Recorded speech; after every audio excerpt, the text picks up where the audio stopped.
Hello বন্ধুরা, তোমরা সবাই কেমন আছো? আমি পায়েল চলে এসেছি আবার একটা নতুন ব্লগ নিয়ে।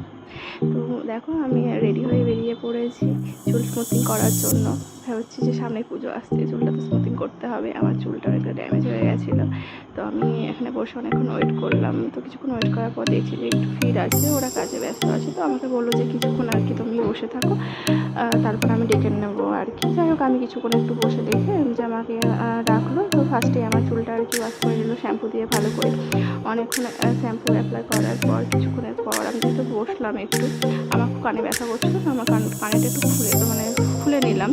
তো তারপর চুলটা হেয়ার ড্রায়ার দিয়ে শুকিয়ে নেওয়ার পরে যে স্মুথিং ক্রিমটা আর কি সেটা লাগিয়ে নিচ্ছে। কিছুক্ষণ পর অনেকক্ষণ যদিও সময় লেগেছে, তারপরে এই যে একটা পেপার দিয়ে সেট করে দিয়েছে চুলটা। তো 10-15 মিনিট ওয়েট করার পরে আবার চুলটা আমার ওয়াশ করে দিয়েছে শ্যাম্পু দিয়ে ভালো করে। তো এই যে তারপর হেয়ারটা দিয়ে আবার চুলটা ড্রাই করে নেওয়ার পরে আমি তো বসে আছি, ভীষণ খিদে পাচ্ছে। অনেকক্ষণ আগে গেছি, সেই যে 1টার সময় গিয়েছিলাম।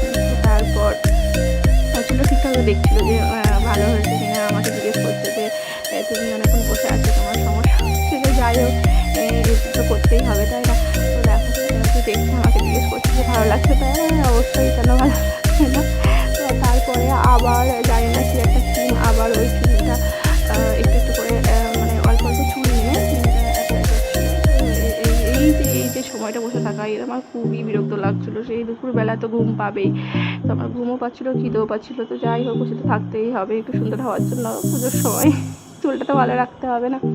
তো যাই হোক, এরপর আর কি ফাইনাল রেজাল্টটা তোমরা দেখো কেমন হয়েছে। আমার তো ভীষণ ভালো লেগেছে, খুব খুব ভালো হয়েছে। তো আমার খুব পছন্দ